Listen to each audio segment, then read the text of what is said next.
Siapa yang tidak kenal dengan Bandara Soekarno-Hatta? Nama besar ini tentu sudah sangat akrab di telinga kita semua.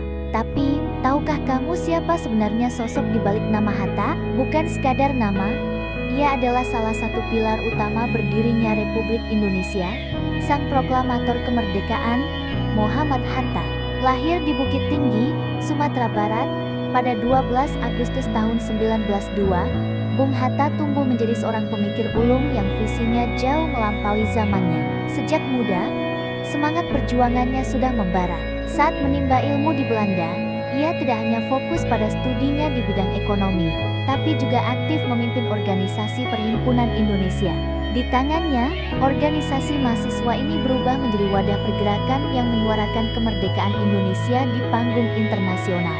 Ini adalah bukti bahwa sejak awal, diplomasi dan perjuangan adalah dua sisi mata uang yang sama bagi Bung Hatta. Kembali ke tanah air, perjuangannya tidak surut. Bersama Soekarno, ia menjadi dui tunggal yang tak terpisahkan.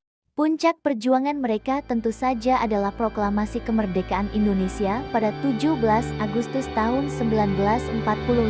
Di momen bersejarah itu, Bung Hatta berdiri tegak mendampingi Bung Karno, membacakan teks proklamasi yang menggetarkan dunia dan mengubah nasib bangsa. Setelah merdeka, Bung Hatta didapuk menjadi wakil presiden pertama Republik Indonesia.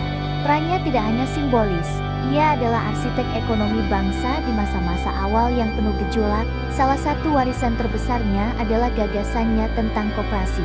Baginya, koperasi bukan sekadar badan usaha, melainkan soko guru perekonomian yang berlandaskan asas kekeluargaan dan gotong royong, sesuai dengan jiwa bangsa Indonesia.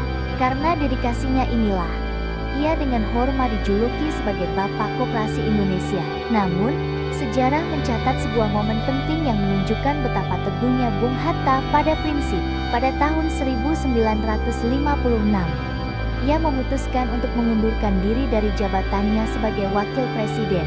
Keputusan ini lahir dari perbedaan pandangan dengan Soekarno mengenai arah demokrasi di Indonesia.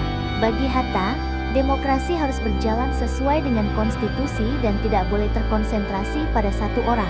Langkah mundurnya ini adalah pelajaran berharga tentang integritas. Ia lebih memilih melepaskan jabatan tertinggi demi mempertahankan prinsip yang diyakininya. Meski tak lagi berada di puncak kekuasaan, Bung Hatta tidak pernah berhenti mengabdi.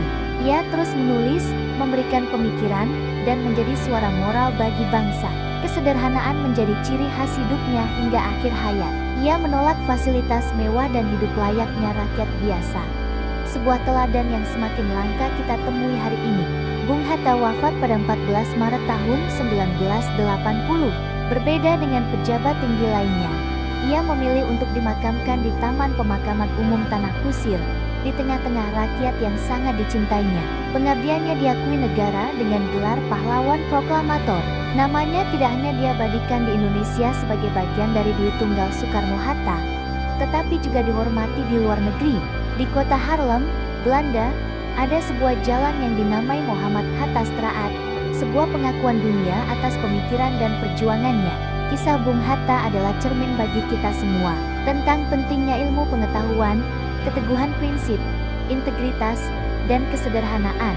Ia adalah sang proklamator, pemikir, dan negarawan yang warisannya akan terus hidup, menginspirasi generasi demi generasi untuk membangun Indonesia yang lebih baik. Terima kasih sudah menonton, jangan lupa like, komen, dan subscribe agar kita bisa terus belajar dari para pahlawan bangsa. Sampai jumpa di video berikutnya.